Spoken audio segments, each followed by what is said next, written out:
Programa Revista Rural. Um oferecimento Zoetis, Massey Ferguson, Born to Farm, Bradesco e Agro. Isso é que é dupla raiz.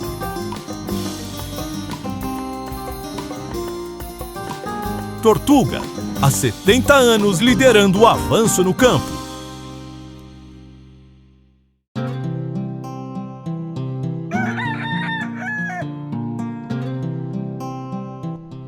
Queridos parceiros de jornada, chegou a hora de mais uma viagem pelo maravilhoso mundo do agronegócio. E olha, tenho certeza que você vai se encantar com os assuntos de hoje. Confira só!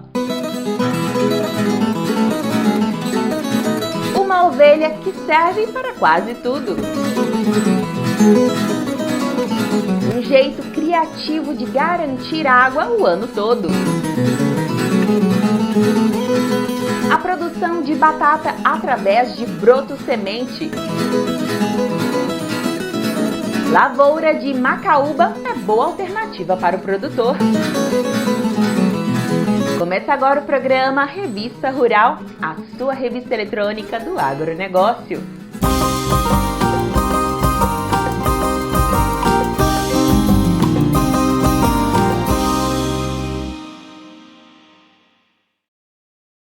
Hoje eu quero te pedir uma ajuda para divulgar o nosso canal. Além do joinha e do comentário, copie o link do vídeo e mande para os amigos, familiares e colegas de trabalho. Você não faz ideia do quanto isso ajuda a gente. E aí, podemos contar com você?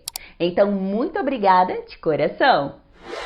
Algumas ovelhas dão lã, né? E carne também.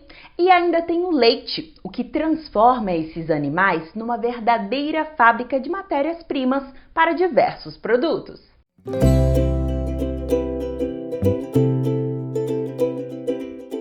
Com aptidão para leite, carne e lã, a ovelha Lacaune ganhou espaço entre os criadores brasileiros. Aqui na Cabanha Campestre 53, elas fornecem matéria-prima para produtos artesanais saborosos e lindos.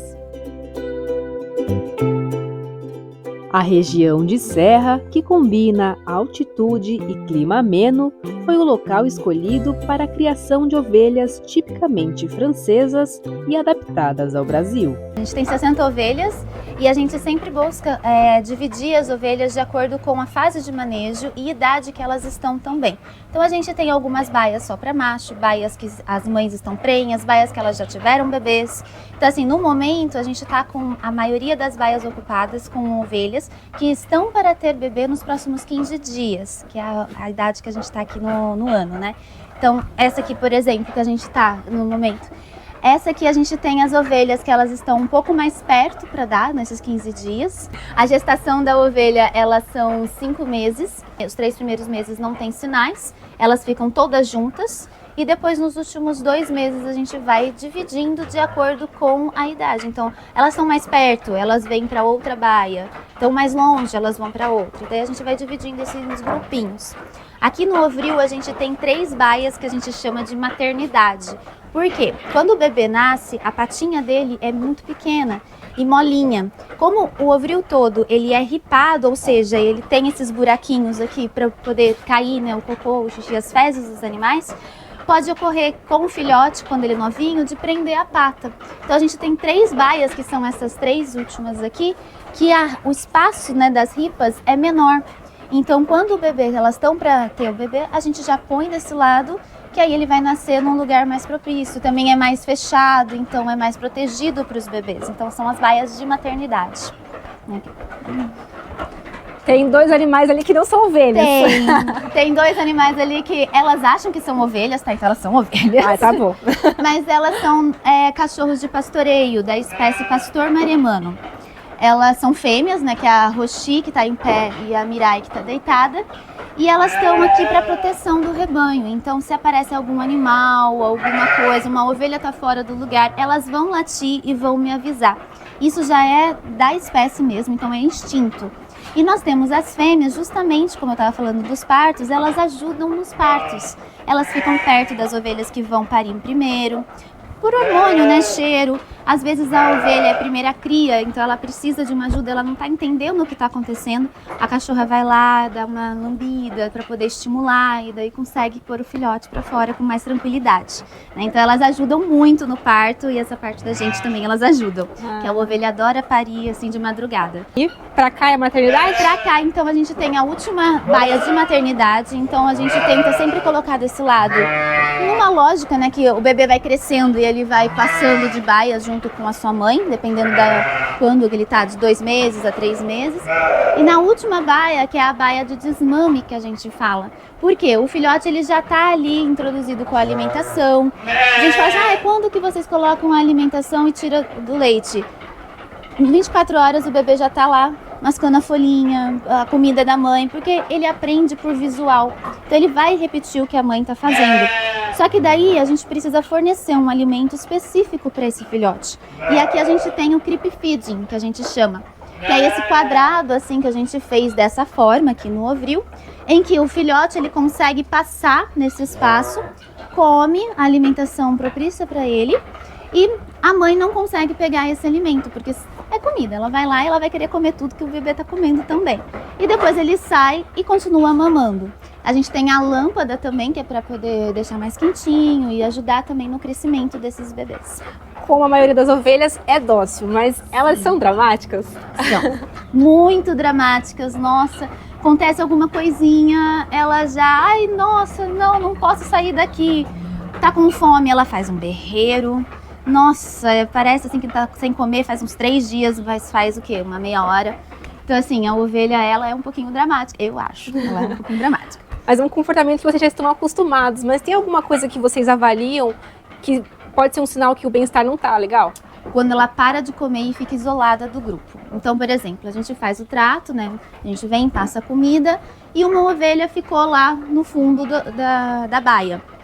Ela não veio comer, a gente já tem que ver. Ou ela tá com má indisposição, ela comeu demais no trato anterior, então tudo bem, daqui a pouquinho ela vai lá e vai comer. Ou ela realmente tá com alguma coisa, às vezes ela torceu o pé, alguma coisa, ela para também de comer. Então o primeiro sinal que tá alguma coisa errada é parou de comer. Daí a gente vai lá e vê o que acontece. Continuando o tour aqui. Então aqui acabou as baias de maternidade. Aqui é a última baia no momento que a gente tem para fazer ali, né, que estão em prenhez, que vão ter os filhotes. E aqui a gente já começa a baia dos machos. No momento a gente tem mais macho, né, porque normalmente são 1 ou 2 pela quantidade de ovelhas que a gente tem. Só que o que acontece? Aqui no ovril a gente faz... Agora tem um barulhinho, tá vendo? Dramática. O que acontece? Aqui a gente faz a monta natural. A gente não utiliza a inseminação artificial. Como é natural, a gente tem 50% de chance de vir macho e 50% de chance de vir fêmea. Isso a gente não controla. Então a gente tem mais machos. E nós selecionamos quais são os machos que vão fazer ali a cruza. Então a gente seleciona o macho e as fêmeas e deixa um período de 2 meses, que é um período de 2 cios, para ter a chance deles ali cruzarem e ter o filhote no final, né? Então aqui a gente tem os machos. No aprisco, o bem-estar animal é garantido com baixa luminosidade, conforto térmico e espaço adequado para movimentação, sem falar do cardápio do dia, que é caprichado. Seu Pimenta, agora é o momento de alimentação? Isso mesmo, todo dia, 2 vezes por dia, dependendo do momento, até um pouquinho mais, nós fazemos o trato. O trato, como a gente está vendo aqui, é o momento que elas ficam quietinhas, né? De boca cheia, né? Não tem jeito, né? E tem um horário certo? A gente procura manter um horário, porque as ovelhas, elas são bastante metódicas. E quando a gente fala em produção, manter o horário de alimentação é muito importante. Mas a gente procura fazer por volta de 7 da manhã e por volta de 4, 5 da tarde. Esses são os horários que a gente procura fazer o trato. E qual é o cardápio aqui? Olha, ovelha come de tudo, mas dentro de uma dieta bastante balanceada, né? Aqui nós contamos com uma orientação de veterinários, né? Então, para fazer essa dieta, esse pacote nutricional, a gente então utiliza mistura de grãos, né? Que são grãos que vão promover proteína, energia, né? Basicamente o que a gente precisa, nitrogênio, que é o que o animal utiliza, né? Então a gente faz uma mistura balanceada de farelo de soja, de amendoim, de fubá, polpa cítrica e uma mistura também de complementos, suplementos minerais. Então sal comum, sal específico para ovino, sal calcítico, né? E a gente balanceia isso e dependendo da categoria do animal, a gente faz composições diferentes. Mas como a maioria dos animais que nós temos aqui são fêmeas e a gente espera, né, quase que na mesma fase, então a gente acaba tendo uma ou duas dietas diferentes só. A gente não tem diversificação com relação a grão. Aí compõe esse pacote nutricional, né? A gente oferecer silagem, a gente oferece silagem que a gente adquire e a gente também utiliza silagem que nós fazemos aqui mesmo, né? O nosso objetivo não é ser especialista em silagem, mas como tem uma oferta muito grande de capim, né? A vegetação aqui é abundante nesse sentido, então a gente procura usar a matéria-prima que nós temos. Depois nós vamos ver, a nossa capineira não é especializada, isso a gente já tinha ciência, então como nós viemos para uma área de proteção ambiental, a ideia era interferir o mínimo possível. Então nós acabamos aprendendo a usar o material que tinha, basicamente capim-elefante. Além de evitar o acúmulo de umidade, que causa proliferação de fungos e podridão de casco, o piso ripado é estratégico para a produção de adubo. Marina, até a parte de baixo do ovril é pensada? É pensada. Então a gente tem o ovril suspenso, né? Então ele fica longe do chão. E o que acontece? Tem ali uma distância, todas as fezes dos animais eles vão cair, vão ficar aqui, restos de alimentação, tudo, e a gente faz a raspagem dessa parte de baixo do ovril de tempos em tempos, mais ou menos de 8 em 8 meses.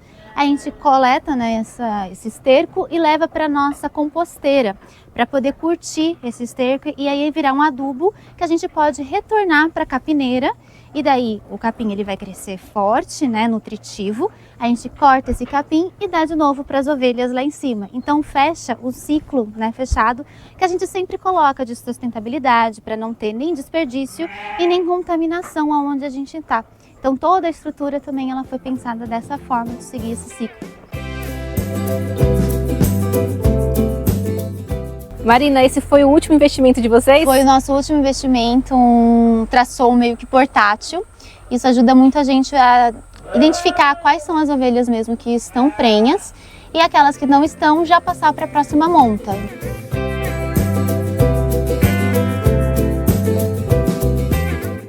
O nosso objetivo é saber se está ou não prenha. Então a gente faz normalmente um pouco antes, lá com uns 2 meses para 3 meses, né? Para a gente poder confirmar se ele tem, se está o bebê ou não. Confirmou, a gente vê umas estruturas assim, confirmou, marca com um bastão para a gente poder saber e já separa. Daí ela não fica mais como macho durante ali a gestação, a gente vai acompanhando. Aí vai tendo sinais. A barriga ela vai aumentando, o úbre também ele vai enchendo. E aí a gente confirma mesmo.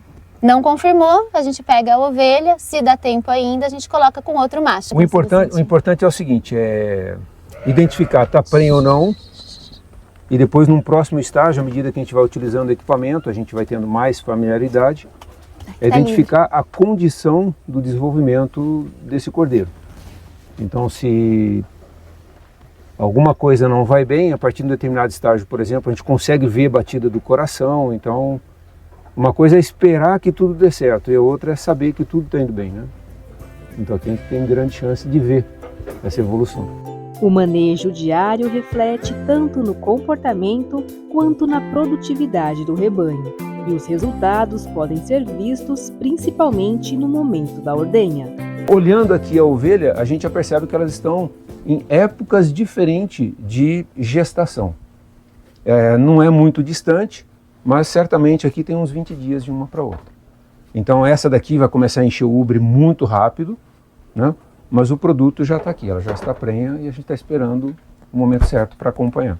E qual é a média produtiva de leite atualmente? Dessas ovelhas aqui, aproximadamente entre 1,5 e 1,700. Elas são maiores, mas todas são com aptidão leiteira, né? E o impressionante, é diretamente proporcional à qualidade e à quantidade de alimento que a gente dá. Então, é 3:1 na média, né? A literatura diz isso e na prática comprova que às vezes é até um pouquinho mais. Tirou o leite, para onde vai? O leite de ovelha, ele tem uma propriedade muito interessante. Ele permite ser congelado. Então, a gente percebe assim, é pouco leite que dá cada ovelha. Mas 1 litro dessa, 800 ml dessa, 2 da outra, junta tudo. E a gente faz então a embalagem, a identificação e nós congelamos.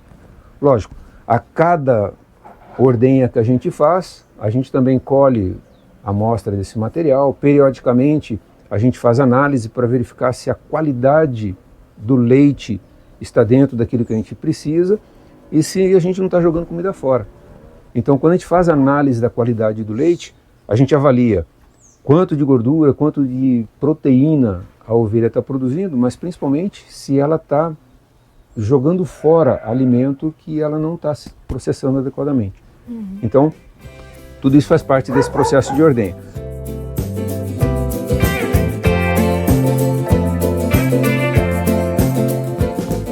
Congelado por até 90 dias, o leite não perde as propriedades físico-químicas e se mantém adequado para o preparo de diversos produtos. Bom, conta pra gente onde nós estamos agora e o que acontece aqui. Nós estamos no coração da queijaria, aqui é a parte da nossa câmara de maturação. A nossa câmara de maturação tem 2 seções, esta aqui armazena uma quantidade menor de queijo, tem uma eclusa, que é essa parte onde nós estamos, e depois atrás de vocês tem uma segunda câmara. E quais são as necessidades que ela tem? Na verdade, câmara de maturação é um ambiente controlado, com temperatura, umidade e toda a microflora que se encontra aqui dentro. Então, nós já estamos há cerca de 4 anos com esta câmara funcionando.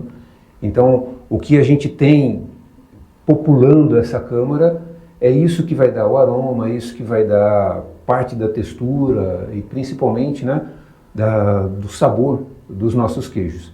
Então a gente trata com bastante carinho, precisa fazer uma manutenção, uma limpeza constante, mas não é uma limpeza de desinfecção, de matar todo esse ambiente, é de manter em condições saudáveis.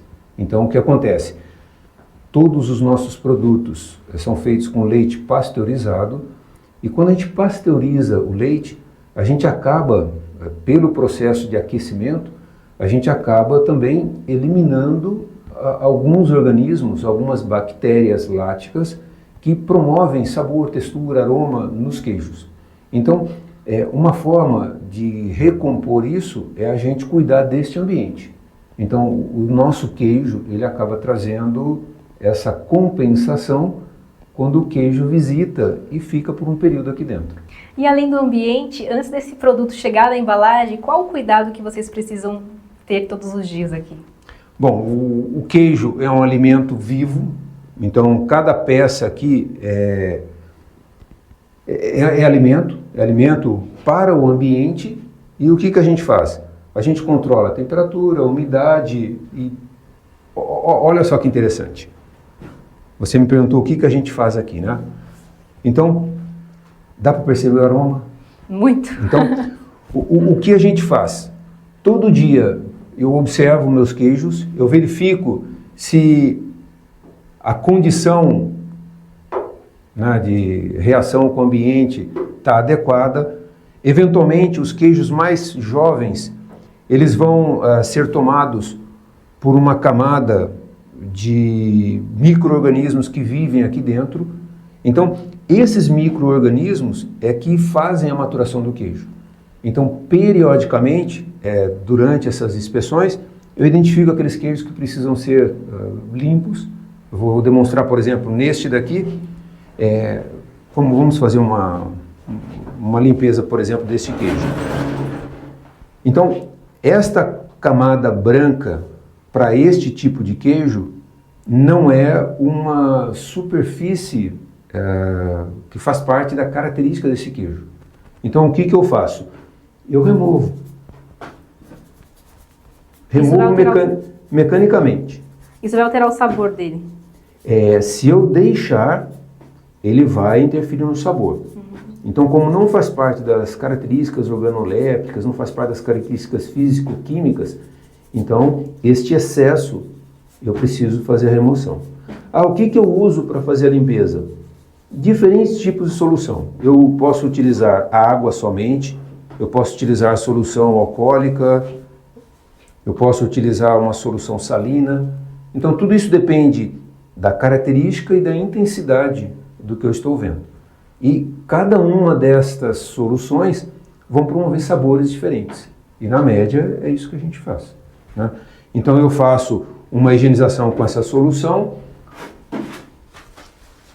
promovo a remoção do excesso de umidade e devolvo para a câmara.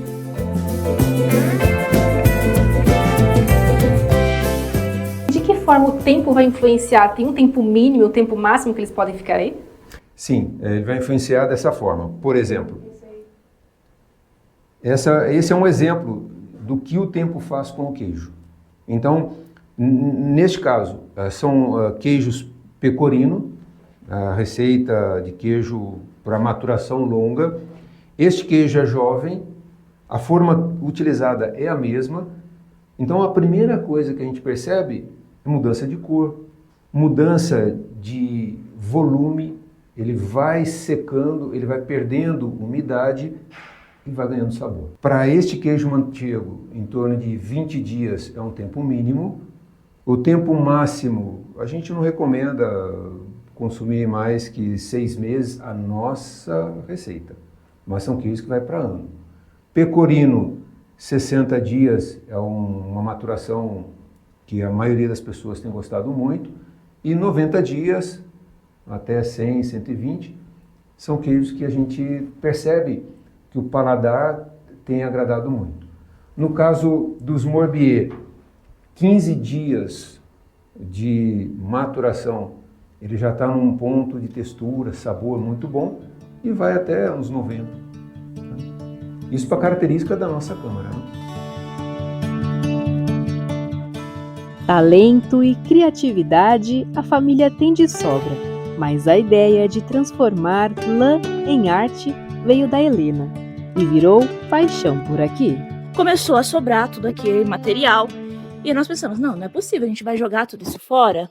E eu, como gosto muito de artesanato e já sei fazer outros tipos de técnica, falei, não, vou eu pegar esse material aqui e aproveitar. E aí, disso surgiu toda a linha de artesanato aqui da cabanha. Tem alguns exemplos aqui pra gente? Sim. Ó, eu comecei fazendo a feltragem, que é a técnica a partir da lã penteada. Essa aqui foi uma das primeiras ovelhinhas que eu fiz com a feltragem. E ó, dá pra ver aqui a minha evolução de técnica, e essa daqui foi uma das últimas. Como vocês avaliam a diferença das lãs aqui? Tem vários tipos, né? Sim. Então, a lã da Lacaune, ela não é uma lã que é considerada para roupa. Isso porque o fio dela é grosso. Então aqui eu tenho uma lã de Corridale, que esse daqui é considerado para roupa, que ele é muito mais macio. Ele é muito mais macio e ele não coça em contato com a pele, com o suor, e por isso que as pessoas usam para poder fazer roupa. Já a lã da Lacaune, essa daqui das minhas Lacaunes pretinhas, ela é um fio muito mais grosso e muito mais áspero. Por isso que para roupa ele não funciona tão bem, mas não quer dizer que a gente não possa usar para outras coisas, como por exemplo para tapetes, para colares, artesanato. A gente já sabe que a tosquia é feita uma vez por ano aqui, Isso mas mesmo. depois qual o processo que acontece? Bom, a lã, quando sai da ovelha, ela sai toda cheia de uma substância chamada lanolina. Vocês podem ver que ela está toda amarelada. Isso é basicamente o suor da ovelha. Vocês podem ver aqui. Esse é o suor da ovelha. Então, o primeiro processo que a gente tem que fazer é tirar esse suor. Para isso, nós lavamos a lã. A gente usa bastante água da chuva para economizar no consumo da água. Aí, pós-lavagem, a gente vai ter um material que tá um pouco duro e por isso a gente tem que pentear. O processo de pentear a lã, a gente chama de cardar, por conta do material que a gente usa, que isso daqui se chamam cardas. Essas daqui que eu tô mostrando são as cardas de mão, mas existe também a carda mecânica. Que então, para poder cardar, pentear a lã, a gente põe um pouco aqui de lã na carda. E o processo é com uma carda contra a outra, para poder alinhar todos os fios, tá vendo? Como os fios eles começam a se alinhar. Vai tomando forma, né? Uhum. E aí, a partir daqui, eu já posso fazer, por exemplo, a feltragem. Tanto a feltragem molhada, quanto a feltragem de agulha, que é como eu faço as ovelhinhas aqui. Em que momento faz o tingimento? O tingimento pode ser feito tanto com a lã já cardada, quanto com a lã já lavada. Porque a gente vai voltar essa lã para a água, e aí nesse processo ela pode, de novo, ficar mais dura, tal. Então, quando ela já está lavada, a gente já pode tingir. E o pigmento é natural? Aqui a gente usa só a pigmentação natural. Por exemplo? Por exemplo, aqui nas ovelhinhas que tem aqui na frente, essa ovelhinha que é laranja, ela foi feita com cebola, casca de cebola. Uhum. Essa daqui, que é amarronzada, ela foi feita com pinheiro. Uhum. Essa daqui, que é amarelada, ela foi feita com casca de cenoura. Casca não, é talo de cenoura. E essa daqui, que é mais rosa, ela foi feita com pitaia. Com a pitaia vermelha. Conta pra gente como iniciou a história de vocês da Cabanha Campestre 53. Bom, a cabanha é um sonho antigo, não é? Desde que nós nos casamos, havia o desejo de morar nessa região, não é? E aí, pela história de vida, nós saímos, estudamos, trabalhamos fora por muitos anos e depois, em 2012, nós adquirimos o terreno nessa região. Eu sou campineira, ele é mineiro, mas foi criado aqui desde 3 anos, né? E aí a gente começou devagarzinho, né? Primeiro a arrumar o terreno, construir a casa. E essa história das ovelhas, do desejo de fazer o queijo, se fortaleceu quando a Marina nasceu. E por apresentar uma história de alergia ao leite de vaca, nós fomos assim praticamente obrigados, né, a procurar alternativa na época, que era muito difícil. E por conta disso nós começamos a visitar vários lugares de produção de leite de cabra, principalmente, tanto aqui na região de Campinas, quanto no Vale do Paraíba, onde a gente viveu alguns anos, né? E alimentando essa ideia de que, tá bom, na hora que a gente for ter a terceira carreira, né, nós vamos ter essa oportunidade de criar os animais e fazer o queijo. O Genivaldo, por ser mineiro, né, ele sempre teve essa vontade, de família, tradição de família. E aí nasceu essa ideia da cabanha. Vocês começaram com quantos animais? Nós começamos com 3 animais, só que a ideia inicial vamos para a Serra das Cabras, né? Então surgiu até a intenção de colocar cabras, porque como a Marina consumia muito leite de cabra, a gente tinha visitado muitos capris, mas rapidamente a gente mudou e começamos então com 3 animais no nosso rebanho, eram animais de corte. Por 2 anos nós aprendemos com esses animais. Eu digo aprendemos porque são animais de manejo diferente, engordam muito rápido, a alimentação se torna um pouco diferente. Mas foi assim que nós começamos. A gente sempre fala que sempre tem na nossa trajetória, tem alguns anjos, né? Então a gente começou com esses 3 animais, tivemos uma orientação de um criador já de muitos anos. Daqui da região, inclusive. E depois adquirimos um pequeno rebanho, mas aí já eram ovelhas de produção. uns 15 ovelhas mais ou menos, e com uma série de filhotinhos, não é?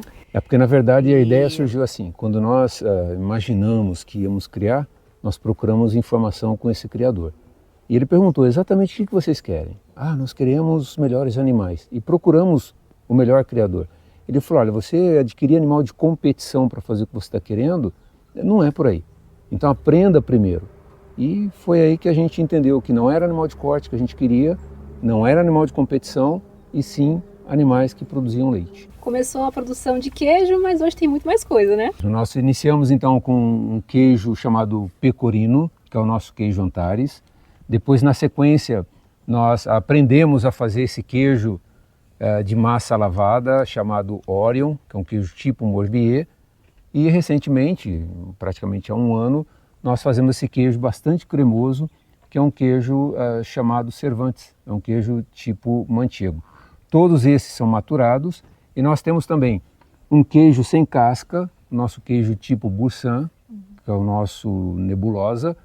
Temos também o iogurte, que é o nosso queijo mais fresco, produto lácteo mais fresco, né? Que é a nossa galáxia. E temos também o doce de leite, que é a nossa intrometida. E com esses produtos a gente consegue fazer outros. Então nós temos aqui um brigadeiro feito com leite de ovelha, tem pão de queijo que a gente faz com os próprios queijos e não para por aí. E a infinidade. Mais do que ampliar o portfólio, a Cabanha busca excelência em cada concurso que participa. Uma dedicação que os visitantes sentem no paladar ao experimentar as iguarias. E para vocês hoje, qual o diferencial da Cabanha Campestre 53? Eu acredito muito na família. A gente trabalha junto. A gente trabalha junto, a gente lidera isso com muito amor. E esse tema é um tema muito sensível. Família. A Daniele está querendo dizer, o nosso diferencial é ter algo em que a família se identificou. Então não foi nada imposto, foi tudo um processo de aprendizado que cada um foi abraçando e se especializando. Então, para a Marina, que é da área biológica, foi fácil ela aprender a parte de animais. Para a Helena, que gosta de artesanato, ela se identificou, mas não ficou naquele gostar. Então, está no nosso DNA esse processo de aprendizado contínuo, de respeito às dificuldades, mas a gente não conseguiria estar onde nós estamos trilhando se não fosse pela família. Eu acho que essa é uma palavra-chave, né?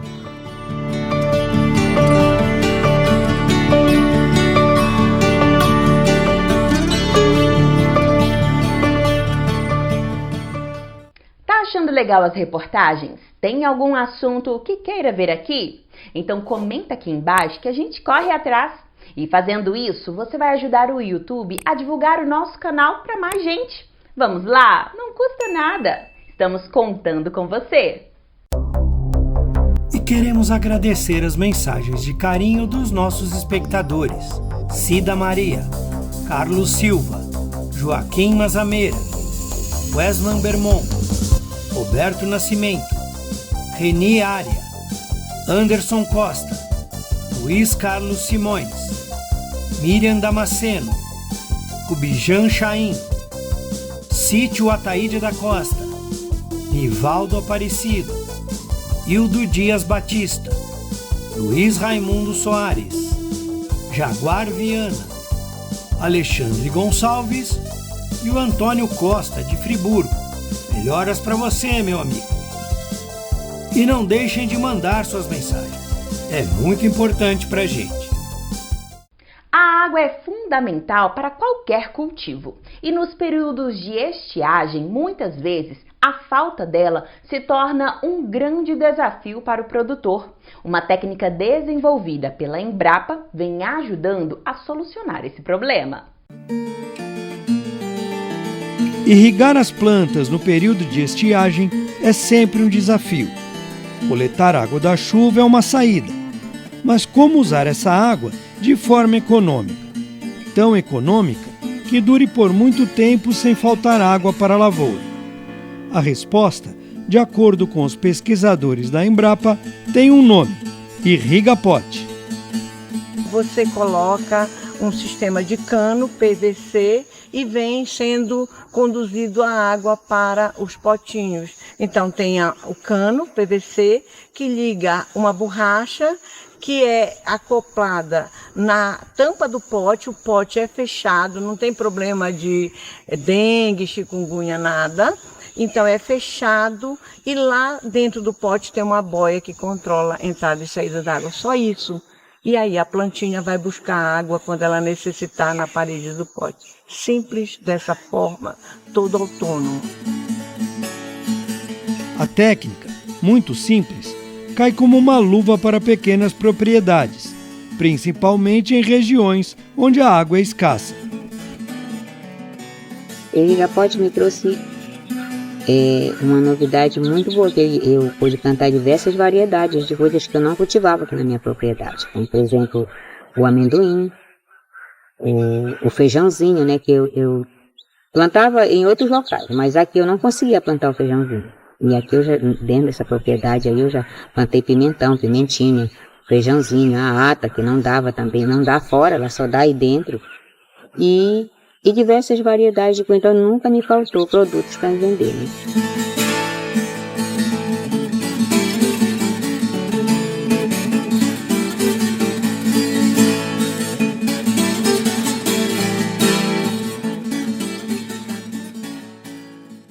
A macaúba tem um papel importante para a economia nacional, garantindo o sustento de muitos pequenos produtores.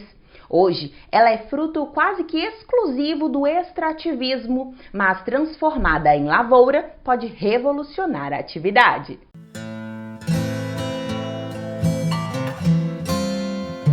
A macaúba, palmeira presente em quase todas as regiões do país, tem um papel importante na garantia de sustento de muitas famílias, sobretudo no Nordeste do país. Bom, aqui nós temos o fruto da macaúba, aqui da nossa região. Ela, quando madura, ela é extraída, é vendida para o Maranhão, para a fabricação de polpa. E o restante que fica aqui na nossa comunidade, a gente coloca para secar e tira a amêndoa para extrair o óleo. Produto riquíssimo, o fruto da macaúba serve tanto para alimentação como para a fabricação de medicamentos, cosméticos e principalmente para a produção de biocombustíveis, tornando-se muito interessante do ponto de vista econômico. Mas existe um limitador hoje na sua exploração, já que ela é quase totalmente vinda do extrativismo. Pensando em mudar esse quadro, a Embrapa vem desenvolvendo um programa que visa estimular o cultivo da palmeira em forma de lavoura, aumentando a capacidade produtiva e o rendimento por área. A macaúba é uma planta nativa do Brasil que foi escolhida para integrar este projeto como um componente florestal, porque se adapta a esta região, produz energia, produz alimento e os seus diversos produtos atendem muitos mercados. Então, será uma planta estratégica nesse sistema agroflorestal. Tradicionalmente, a macaúba é explorada para alimento em diversas regiões do país, mas tem ganhado novos impulsos para o mercado de oleaginosas e também para o mercado de energia. Por isso, diversos empreendimentos estão sendo iniciados ao redor do país.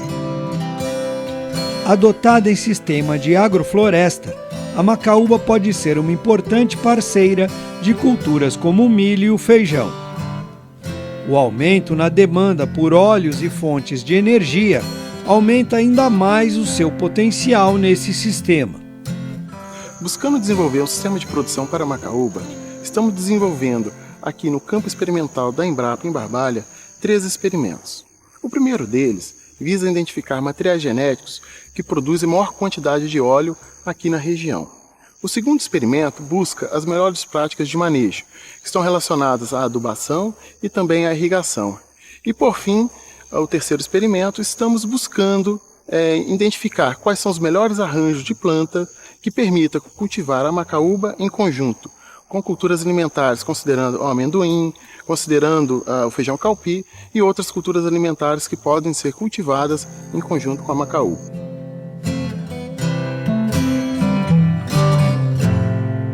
A região de Parnaíba ela foi escolhida para fazer parte do projeto em função das condições climáticas da região, que é uma região onde, embora haja um déficit hídrico ao longo do ano, mas existe a possibilidade de essa água ser reposta por meio da irrigação.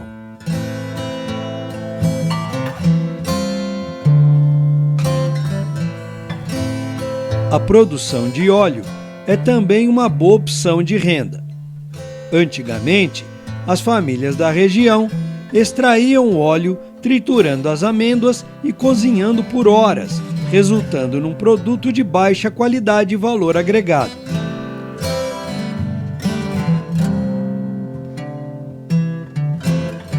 Hoje, com o suporte do projeto e equipamentos simples, é possível extrair o óleo através de prensagem a frio, um método mais barato e que garante um produto final de melhor qualidade.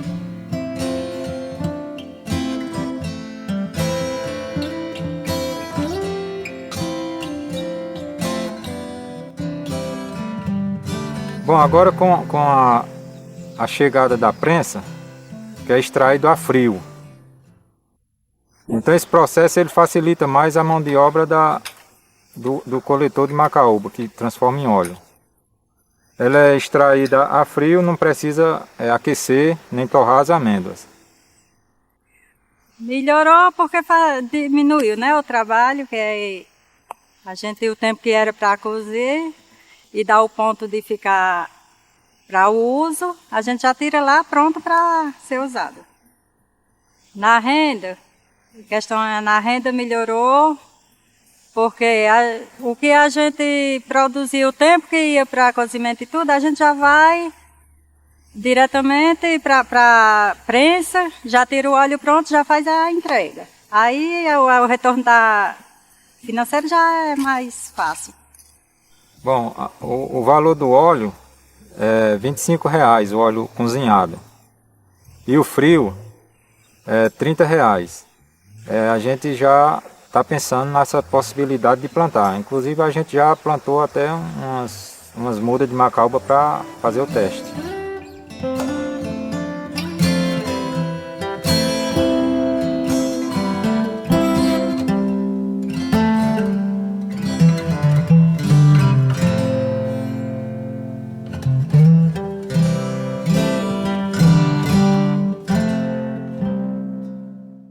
E aí, já deu seu like hoje? Não vai esquecer, hein? E aproveita também para fazer um comentário. Vou adorar ler o que você tem para dizer.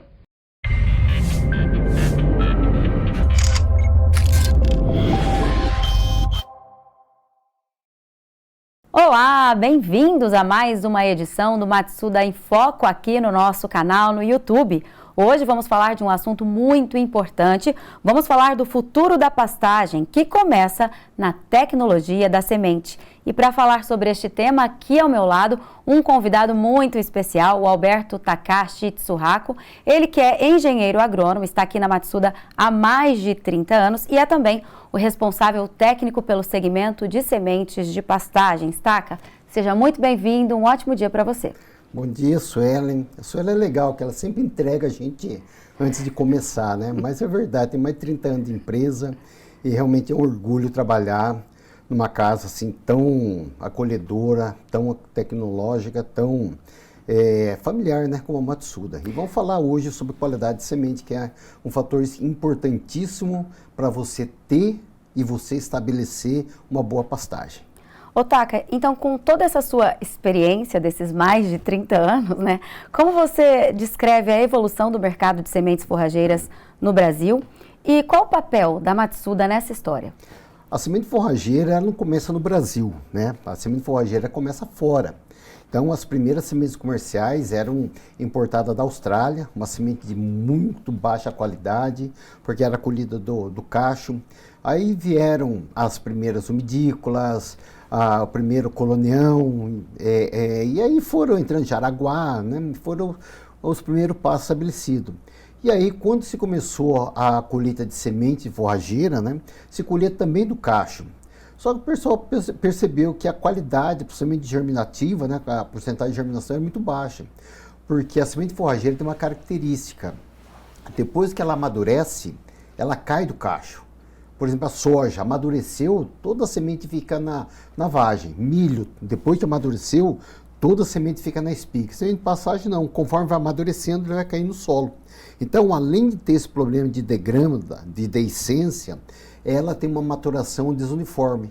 Então, sempre que você vai colher semente do cacho, normalmente você colhe semente imatura. Existem algumas exceções, a gente pode falar depois, tá? Mas a grande maioria da semente forrageira é colhida do cacho hoje. Então, a partir da década de 80, final de 70, 80, o pessoal descobriu isso, então começou-se a colheita da semente forrageira do chão. Então, esperava cair, cortava as plantas, esperava secar, tirava todas essas plantas e com uma escova vinha varrendo e recolhendo a semente. Então, a semente forrageira no Brasil sempre teve essa característica. É uma semente bastante suja, é uma semente que até hoje a pureza mínima para pânico é 40% e a pureza mínima para braquiária é 60%. Então essa é a característica da semente forrageira hoje no Brasil, mas com o tempo isso tem modificado, muita gente já procura sementes já de melhor qualidade, principalmente em termos de pureza, uma semente mais pura, mais limpa. Hoje a semente incrustada, a semente recoberta já é uma realidade. Então, tecnologicamente, a semente forrageira melhorou, mas essa melhora tecnológica foi nos últimos 10, 15 anos para cá. E a Matsuda tem um papel muito importante, né, nessa evolução. Exato. Onde é que a Matsuda tem essa participação ativa, né? Primeiro foi no processo de colheita, tá? Então, quando comentei para vocês, a colheita era manual, tinha lá quase 60, 80 pessoas para colher 1 hectare por dia, cada um com uma enxada, cortando, tirando, esperando aquele material secar, depois tirando com uma forca, tirando toda aquela palhada e vinha varrendo. E onde a Matsuda impactou no mercado, onde ela teve essa participação bem efetiva, foi na mudança do time de colheita. Foi a Matsuda que inventou, foi a Matsuda que criou a primeira colheitadeira de forragem, de semente forrageira do Brasil, né? Foi a CS 1300. Eu lembro que quando entrei na empresa em 92, os campos de produção de semente que a gente colhia mecanicamente era escondido, era fechado o cadeado para ninguém copiar a máquina. E o outro grande diferencial da Matsuda dentro do mercado foi o uso de sementes incrustadas. Não foi a Matsuda a primeira, não foi a pioneira nesse mercado, mas a Matsuda foi a primeira empresa que buscou tecnologia. Nós, com pouco conhecimento que nós tínhamos do setor, não demos conta de fazer uma semente de boa qualidade. Foi aí que nós procuramos a Incotec com todo o know-how, todo o conhecimento para revestir hortaliça, revestir tabaco, revestir flores. Então ele trouxe essa tecnologia para o mercado forrageira e aí nós começamos a utilizar essa tecnologia. E essa mudança de conceito, essa mudança de tecnologia, buscar a tecnologia de uma empresa especializada, isso fez com que o mercado mudasse e, claro, todo mundo teve que correr atrás. Isso foi bom, porque melhorou significativamente a qualidade de semente incrustada hoje no mercado forrageiro no Brasil.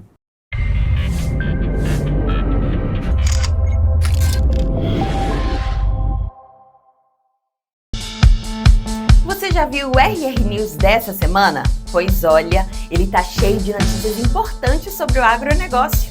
O RR News é o novo jornal da revista Rural, que traz tudo o que rolou durante a semana e o que é melhor, com a qualidade que você já conhece. É só acessar o nosso canal no YouTube e assistir. Vale a pena! Cultivar batatas através da técnica de broto-semente é uma forma de baratear os custos da lavoura e, ao mesmo tempo, garantir melhores resultados produtivos.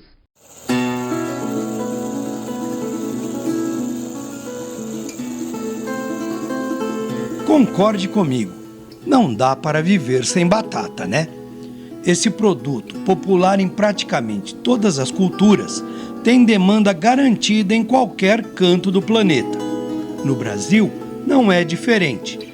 E novas formas para potencializar a sua produção são sempre muito bem-vindas. Para facilitar a propagação e baratear os custos de produção, o Instituto Agronômico de São Paulo desenvolveu uma nova técnica de produção de brotos de batata semente. É uma tecnologia desenvolvida pelo IAC, criando uma acessibilidade muito maior ao produtor e trazendo uma economia não só no processo produtivo, mas também na escala onde ela é fornecida para os grandes centros de consumo. A tecnologia possibilita aproveitar centenas de toneladas de brotos colhidos de lotes de batata semente básica, que são descartados anualmente. Mas como isso funciona? Quem explica é o responsável pela técnica. A tecnologia do broto batata semente, né? Porque passa então o broto, esse material que estava sendo descartado, perdido, ele passa a ser semente. Então nós temos a chance de ter a produção da batata semente aumentada. É uma redução de divisas por país, porque o Brasil depende da importação da batata semente em grande escala. Então o que você teria de alternativa para multiplicar, para aumentar o lote da sua semente? Ou a cultura de tecido, que envolve toda uma tecnologia de laboratório, de mão de obra qualificada para chegar no seu material de propagação.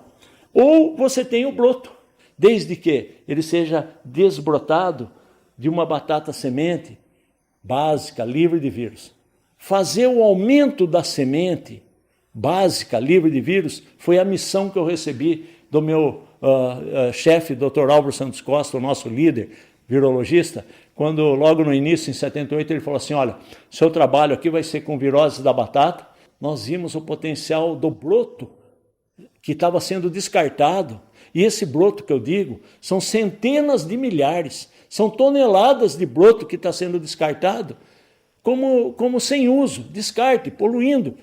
E quando é semente que está sendo jogada fora, porque está sendo desbrotado no material que importou, que comprou em moeda que nós não temos, em dólar, para trazer o material pela sanidade. Dentre as inúmeras vantagens de produzir a batata semente a partir do broto, está a redução do risco de introdução de pragas do solo.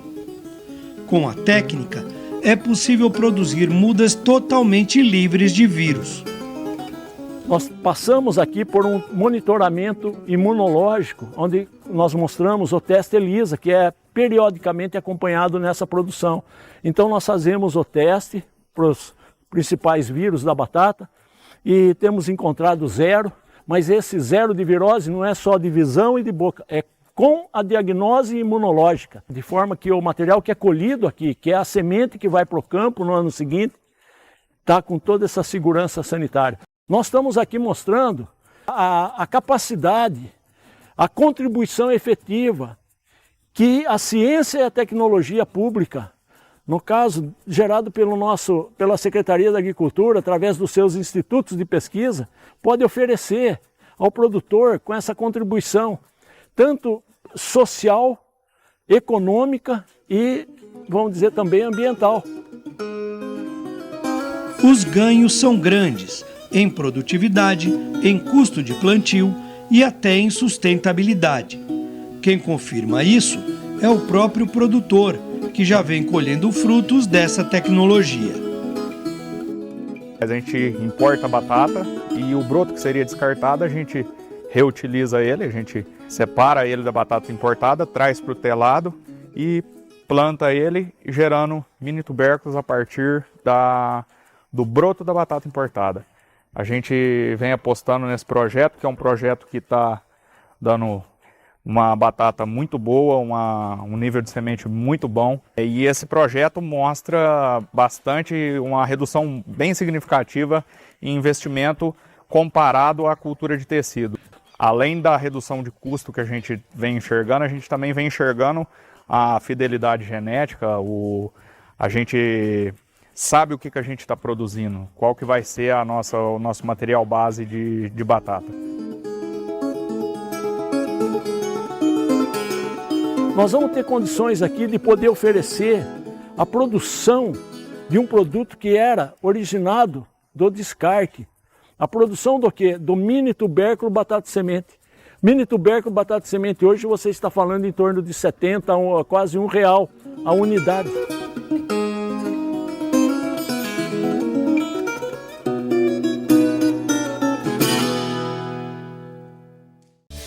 A gente vai ficando por aqui. Não esqueça de dar o like e comentar abaixo. A gente precisa dessa força, viu? Fiquem com Deus e até semana que vem.